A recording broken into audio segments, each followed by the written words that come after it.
Welcome to the Great Girlfriends podcast, where we discuss life, love, laughter, and everything in between. We're your hosts. I'm Sybil Amuti. And I'm Brandis Daniel. And we're here with a third great girlfriend, Dr. Eva Moskowitz. Thanks for having me. We're so excited. It's so great to have you on today. I'm just thrilled. Great girlfriends. First of all, you guys should all be a little bit jealous right now because we're in this amazing office that overlooks the Hudson. This is the Hudson? East River. The East River. Mm-hmm. It's absolutely beautiful. Sybil and I get a chance to do these interviews in the most amazing places in Manhattan. I know. We get to meet some of the most dynamic women on the planet. And we told you, Eva, how my sister was a super fan, but we had a chance to go through the books and read through Wikipedia and read some clippings and headlines. And Wiki has over 100 notes on you alone, and just kind of study the woman behind Eva. And I mean, we're absolutely blown and honored that you would join us today. So thank you so much for your time. Well, thank you. It's really great to be with both of you. And your audience. You. We're so excited. I know we don't have a lot of time with you today, and Great Girlfriends, we typically go through our weekend, if you don't mind us asking how your weekend was. That's and so what nice. You did. I had a great weekend. I'm the mother of 3, and so my kids had debate tournaments, and my schools had a debate tournament, so I spent a little time doing that. And then I did a fair amount of work, too, because I run nearly 50 schools serving 15,500 kids, kindergarten through high school. And so goodness. there are a lot of challenges, so I spend some amount of time on the weekend. But I also celebrated last night my mother's 80th birthday. Oh, wow. Which was awesome. Quite an accomplishment. Yeah. And she was talking about what she's going to do at her 90th. Oh, I love that. So great. I'm setting you guys up right now. Yeah.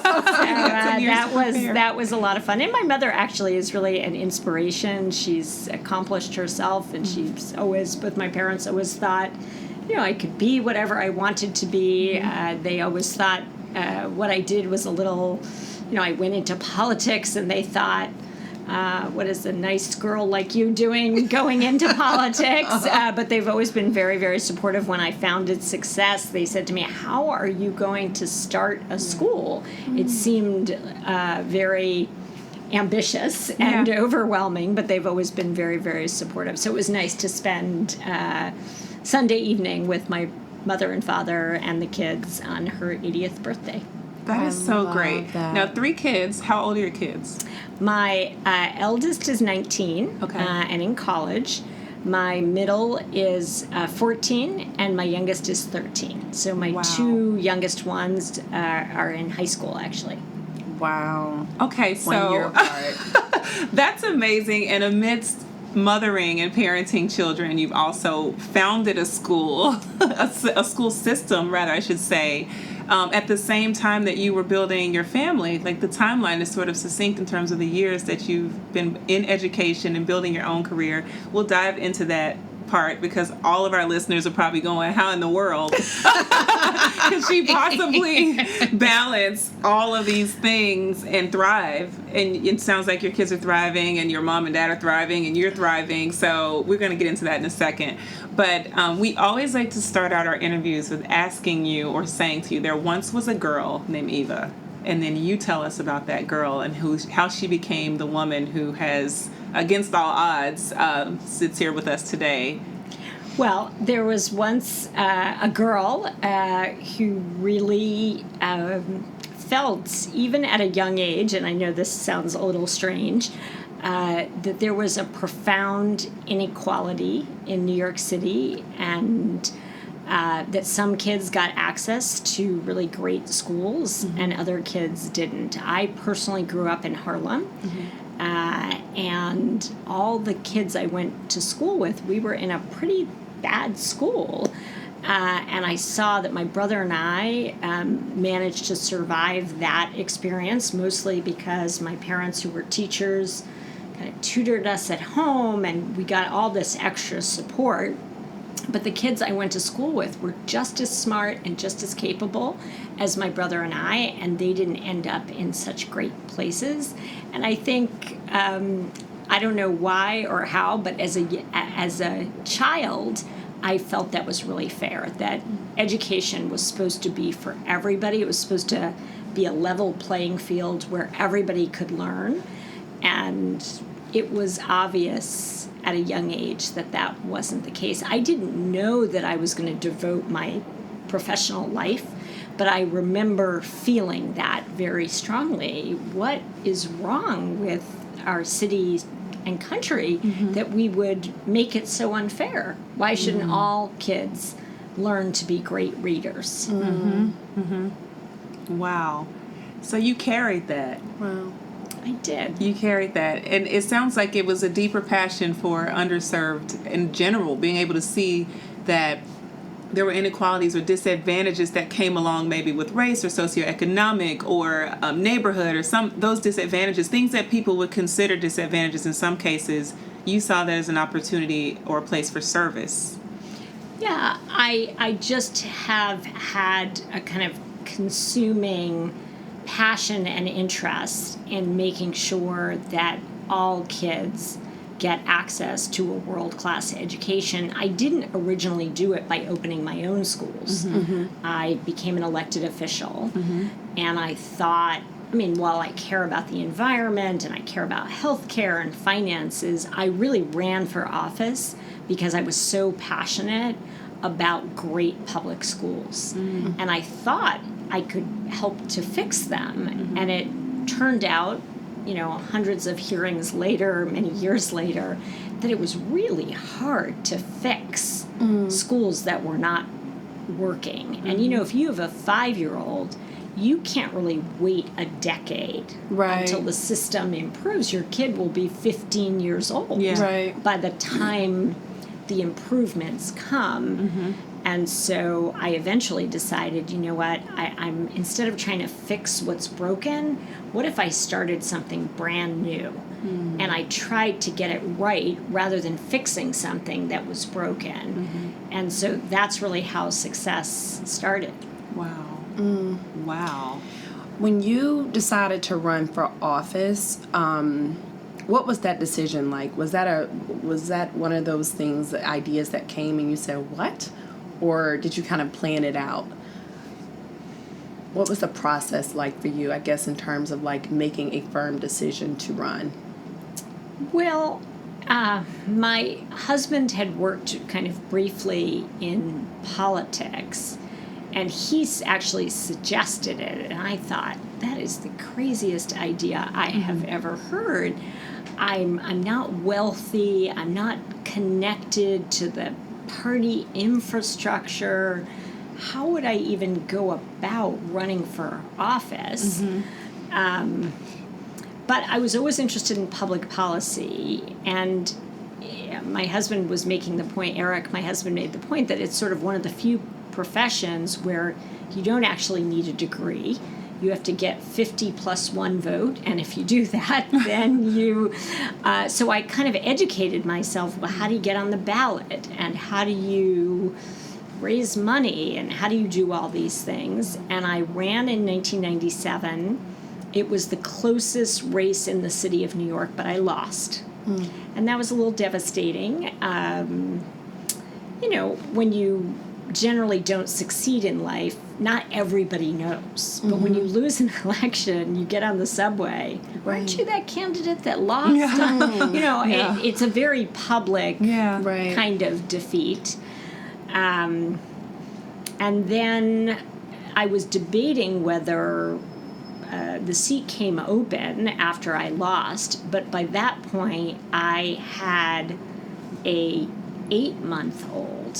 And I wasn't sure, can I do that to my kid? Is that, is that going to be too complicated? A young mother, and literally I had a stroller, so I would be collecting signatures with a stroller.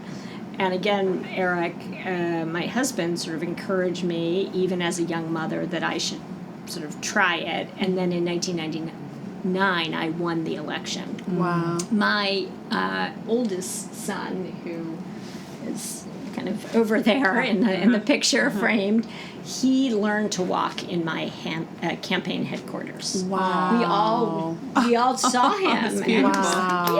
Yay, he's walking. Wow. Because he kind of lived the first few months of his, life at the campaign headquarters. Yeah. Wow.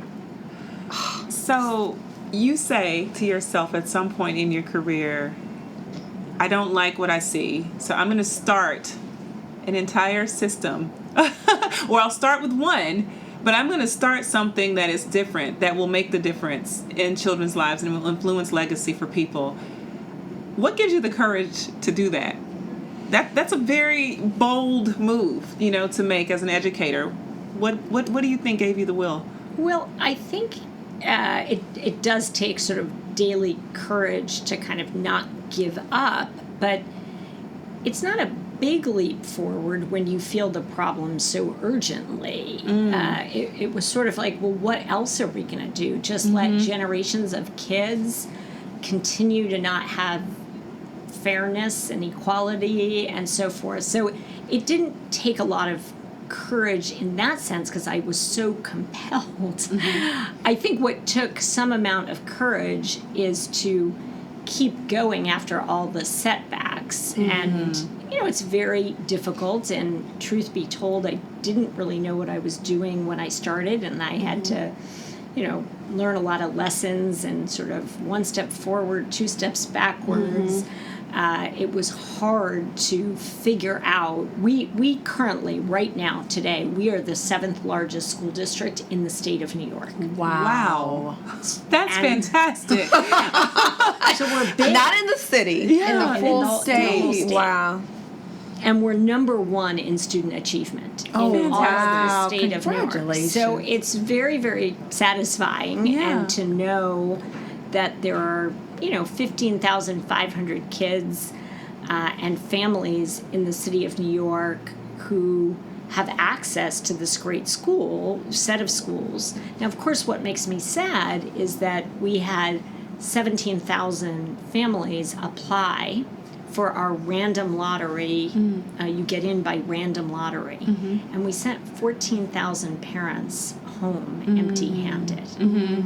I only had 3,000 seats. And no matter how fast I open and how hard I work, it's hard to serve all the kids and families. And the parents of those 14,000, they love their kids just as much as the 3,000 that got in. And so that's what keeps me going. How do we make sure that every mother and father, every grandmother, everyone can send their kid to school every day and say, this is a safe, nurturing, rigorous environment that's going to prepare my kid to have economic choices, to get to college. How do we do that as a society? So that's what drives me, and that gives me courage, because you have to have courage. You can't back away from that challenge. Absolutely. Do you know what I mean? Yeah, absolutely. Yeah. I think it's something that gives you momentum. It feels like because your mission is so pure to you, it's not a matter of whether or not you're going to complete it. It's just how are you going to defy the odds each time you do it. And it seems like whether or not there was any demand, your devotion was there. It didn't matter if anyone came knocking. You knew that if you created the environment, there would be children who desired to be there and deserved to be there.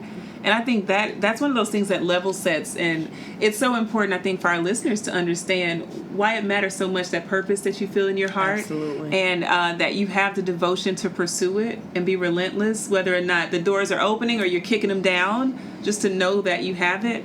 And I love this because we're reading this plaque here. It says, inside success, we start the day with a handshake. We get lost in books. We tackle complex problems. We play and dance and laugh. We debate big ideas. We start coding in kindergarten. We prepare for college and life. Like you said, every parent wants and desires that for their child and also themselves. What work environment would be, amazing if we could go to work and feel this kind of, the environment was set to nurture in that way. But how do you how do you foster that inside of the school and give the kids the tools that they need to defy the odds? Because when we think about, school is a 6 hours a day, and then you go home and you've got things that you're facing, and what you're teaching them in school is that everything that they have in school qualifies them to move beyond their circumstances. And we all needed to know that at some point. And there was a teacher, there was, someone along the way that said you could do it. Yep. How do you do that? How do you set a culture where you're not there, but that the culture is set for everyone to thrive? I mean, we come into office, listeners, just so you understand, Yes. we came into office and we just felt like we just need to get in and get busy. Right, there was so much going on. And Yes. it's thriving, and the energy, and everyone's walking and greeting and saying hello, and it's just a really warm and engaging environment. And Absolutely. it makes me excited to go to the schools, because I feel like the kids and the teachers and the educators will feel that. But it's inside of you. It's a culture thing that you set as a leader. How do you do that? How do you instill that so that it's not lost and that this plaque can remain true for children? Well, I think you have to inspire people to understand that kids deserve it. And so if the aesthetics of the school are not beautiful, then that's disrespectful to children and to learning. That's why our school buildings are so beautiful. We believe in recess every day, and it's really important that all the educators have that value. The kids just need downtime. They need their freedom to play and imagine. We view school as a place where we're unleashing kids' creativity and critical thinking skills. And so if you create that culture as a foundation, and you select for it, right? Not Right. every teacher wants critical thinking to be front and center. So we do attract teachers who really are invested. We want educators who believe in art and music as much as they believe in the academics, because we're interested in educating the whole child. And we don't actually believe that the academics is more important than the non-academics. We don't use the vocabulary extracurricular because we don't think it's extra. We think it's absolutely essential for children to have a very broad education. We really believe in field trips. We take kids on trips. We happen to live in what I think is one of the greatest cities on earth. Absolutely. And so there's so much to do here. Right. There's so much to do in the neighborhoods that the schools are located. There's so much to do citywide. And we need our kids, we're preparing them for life. And life is bigger than second grade math. That's important, but so is life in general. And when you have that broad-minded approach, you attract talent that aligns with those values. And so we've been really, really fortunate. We have incredible educators who are very nurturing, but also know that kids have to do their homework and they have to master the material. We live in a global competitive economy. The world is not going to wait for our kids. Absolutely. Our kids are going to have to kind of keep up with the times. And so we try and have that balance in our schools between joy on the one hand and rigor on the other. I love that. That's so good. Before we get into your book, because we do want to know all about this book, you talked about some setbacks earlier. And this is actually going to go in a series called Against All Odds. And so I would love it if there's like one or two setbacks that you would like to share and kind of share your process of getting through that. Well, I've lost 2 elections. I talked a little bit about my first one that I lost, and then I lost an even bigger one. It was a primary. I ran for borough president of Manhattan. It was a very high-profile race, and it was really disappointing to me to lose personally, but also there was a really important issue I felt that was at stake. I partly ran for borough president because I wanted to prove that a Democratic elected official could take on the teachers union and survive. And I ended up proving the opposite. And so many elected officials are very afraid to say anything about the teachers union. And I was hoping to show that if you had courage and you spoke honestly and respectfully, you could have that dialogue. And my defeat has, kind of shut down conversation and didn't have the impact that I was hoping. So that was personally very challenging, and I had 3 little kids, and I'd worked really, really hard. And so at the end of that, I sort of said, well, what am I going to do? And campaigns are the type of activities where you really have to throw your whole self into them. And then there's no second place. You don't get a ribbon for second. It's you either lose or you win. And I had lost, and it was because it was a high-profile race. Every resident of Manhattan who was paying attention knew. So it was discouraging. But I always have said to myself that you've got to pick yourself up. And the most important thing is that you are contributing to society. And so I said, well, what are my values? What do I really care about? And even my running for office was ultimately about children and teaching and learning. And so I decided to start Success.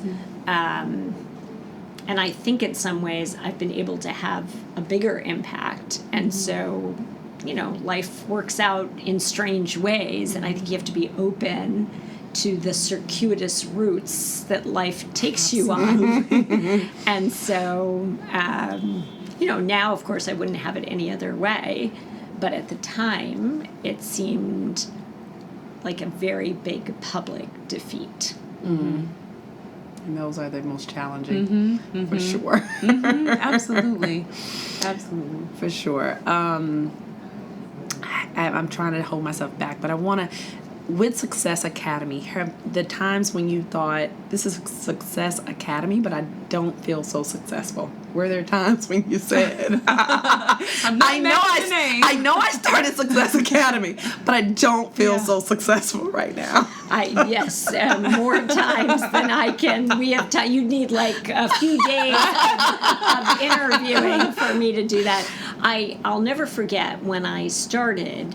I decided to keep tally marks on all my mistakes, and my husband Eric thought this was sort of a strange way to live. And after 3 days, I was up to 300 tally marks of mistakes that I had made. Wow! And so I decided that was not a good practice. Not that I didn't need to be knowledgeable about the mistakes. It's really hard work starting schools and schooling, and I think teachers are underappreciated in our society. It's really hard work. I think people focus on the fact that you get your summers off and it's a shorter day, but if you're doing your job at a high level, it is physically exhausting. It is emotionally exhausting. If you've got 30 kids in a class, you've got 30 different personalities. It's a lot to be a great teacher. I also think being a principal is incredibly hard. For the first 3 years of the school, I was the principal, as well as building. And so, I was exhausted. And you had 3 kids and a husband. And everyone wants you. They're pulling. Eva. And there were problems and crises. I had a mother who ended up in a psychiatric hospital, and I had a kid whose father was murdered. I mean, it's just the challenges go on and on and on. And how do you really be consistent with the kids and deal with all the challenges that they and the families have? it was very overwhelming. And there are points in the book where, I had a lot of doubt, self-doubt. Am I up to it? Do I have all the capacities? Maybe there's someone out there who would be better at this than I am because I'm not doing very well. The problem was there wasn't. And I had to or there wasn't at that moment. I'm sure there was in the universe. Yeah. But I had started this thing, and I'm a very big believer in finishing and giving it your all, even when the chips are down. So for every problem, I would solve it one by one and kind of cross them off my list. And every night I'd have a list of 69 problems. And I didn't finish the ones from the night before, and then there would be a new set. Yeah. But I would just kind of one by one, really because the kids deserve it. You can't, what are you going to do, abandon them? Right. And when you're in schooling, it's a little like motherhood in the sense that you brought the kids into the world, not exactly, but you opened a school. Yeah. And they're expecting, no matter how you feel, no matter what resources you have, the kids and the families are expecting you to educate their kids. Yeah. And so you've got to keep going. That's You've tremendous decided pressure. you've decided that it's your responsibility. So many people don't. And that's what makes you so honorable at what you do. Is like, because you've made it non-negotiable. You don't quit on the kids. I don't quit on the kids. You don't quit on the kids. And kids can't be So good. quit. You can't quit on them. I wouldn't quit on my own 3 children. Yeah. Right. And so I always really strongly believe that you have to treat other people's children the way you would treat your own. And you wouldn't give up on your own child. You would keep on trying to find a solution to whatever problem you're encountering. But the world is not very kind to children. And I think, there are real socioeconomic inequalities. If you grow up in a poor neighborhood in New York City or in any place in the United States, you most likely are on a path to a poorer education. Whereas if you're affluent, most likely you're going to get a better education. And so that's that fundamental unfairness that, upsets me. But we have to take action. We can't just say, well, that's too bad. Right. And so I try and take action every day. I love it. So tell us about this incredible book that we read a few pages and we're like hooked. What made you decide to write it? What do you hope people get from it? What should our great girlfriends expect from this? Well, I wrote The Education of Eva Moskowitz, a memoir, and it took me way longer than I thought. If I had known it was going to take this long, I might not have done it. But I thought that it was important to inspire women, to inspire, social justice activists, really to explain this problem of American public education. People wonder, why hasn't it fundamentally gotten better, right? Brown v. Board of Ed was 1954.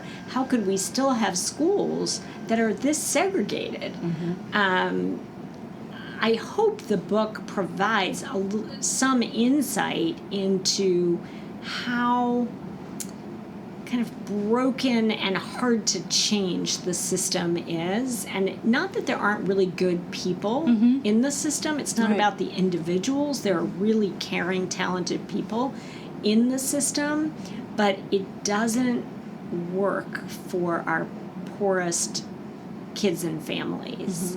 And so I wanted to paint that portrait of why that is and how difficult, frankly, it was for me to navigate. The opponents of change are very fierce and well-funded, and it makes it hard for us to overcome this problem faster. So that's why I wrote the book. I love it. I love it. so How long did it excited. take? I'm just curious. 3 years. 3 years. Oh, wow. Alongside all of the other amazing things that you have taken place in your life. That's amazing. Wow. What do you want your legacy to be? Well, I would like to inspire other women to lead. And, we all know Sheryl Sandberg said to lean in, and I think that's right. But I think we really need women leaders to follow their hearts, to identify problems that they want to solve, and to be more confident about solving them. That's And that, so good. I also want people to take on this issue. I think it's a civil rights issue. I think it is, it's part of our economy. If we're going to be a competitive economy, we can't have a permanent underclass. We really need more people to make public education better. And we don't have endless amounts of time, it seems to me. We can't afford to lose more generations of children. So it's that urgency I'm hoping that we'll have leaders who are going to take on this issue. That's so good. I want to tap in just for a second because I've heard Eric's name a few times. And so Brandis and I are both married, and we have husbands who are equally as passionate about what we are passionate about, which gives you the space as a married woman to know that you're protected and that you're supported and nurtured. I hear him as an ally. I hear him as wise counsel. I hear him as an advocate and a best friend. How has that harmony helped you to just have the space to pursue what your heart is calling you to do, and not feel that your kids or your household will be compromised? That personal side of your life that helps us professionally thrive. Of course. Yeah. How significant has that piece been for you? Oh, my goodness. Well, Eric and I I don't think there are many of us left, but we're high school sweethearts. Wow. So we've been together since high school. He's actually a year younger than I am, but I've known him since he was 15. Wow. So we've been together a very long time, and I just am so lucky to have, and the book really is also a love story. I tell the story of, kind of our history, and he has been incredibly supportive for all these sort of bold things that I've done. I'm sort of the public face, but he's encouraged me at every turn, and he is very much an advisor. And then, of course, on the kid front, it's really hard to be a working mother and a public figure. And he certainly has done more than his share of the child care. Yeah. He does all the cooking. Wow. And so I feel really, really lucky to have a partner who is that supportive in, all of these sort of challenging things. He encouraged me to run for office. He encouraged me to start Success. Wow. So he has been behind the scenes, but very, very important. And he is also a great dad. The kids and Eric are constantly making fun of me in a very sweet way. But I wish for every person that they had a partner who was truly supportive of kind of bold moves and really finding your passion. And I think it's easy to think that leaders do things by themselves, and Eric deserves more than half the credit for everything I've accomplished. Oh, it's so beautiful. I love that. On that note. Well, first of all, we have to tell our great girlfriends where they can go and buy the book. Absolutely. So, is it on Amazon? It is on Amazon. Is there a website for it? There's a website. We'll give you all that information. Okay. But it's everywhere books are sold. Everywhere books are sold. Perfect. And just one quick way that each one of our girlfriends can get activated today to help to support your legacy. What's one thing they can do? Well, I would get on our website and look at our tour. You don't even have to go to the school. You can go to our virtual school to see the school and just email it out to one of your friends, because being educated on this issue of what world-class schooling looks like and how many kids don't have access to it, that alone, I think, is game-changing. I love it. And that's successacademy.com. .org. Okay, successacademy.org. Yes. We always close out with thanking our husbands. I thank my husband, Kwaku. He is my champion and my buddy for life. All of that. And my husband, Rich, who's just been super supportive. Yes. And Eric has been the love of my life and a great education reformer. I love that. And we thank our kids. Sam and Dylan are my kids. Their ages 8 and 6. I love them dearly. And Miss Sky Grace is turning 2 in 2 weeks. And Culver, Dylan, and Hannah, best kids in the world. Oh, that's awesome. And we thank our great girlfriends. Thank you for trusting us as your go-to source for everything life, love, and laughter. Make sure you listen every Wednesday on iTunes, Stitcher, Podcast Republic, Podcast Bean, Blueberry, SoundCloud, Spotify, and every other podcasting source. Be sure to check us out on social, on Instagram. On The Great Girlfriends. We're on Twitter. _Great GFS. On Facebook. The Great Girlfriends. And please join our Facebook group, which is over 16,000 strong. Woohoo! Make sure you post your questions online. You share with your friends. Keep listening and keep being a great girlfriend. I'm Sybil. I'm Brandis. Eva. And we're signing off. Peace.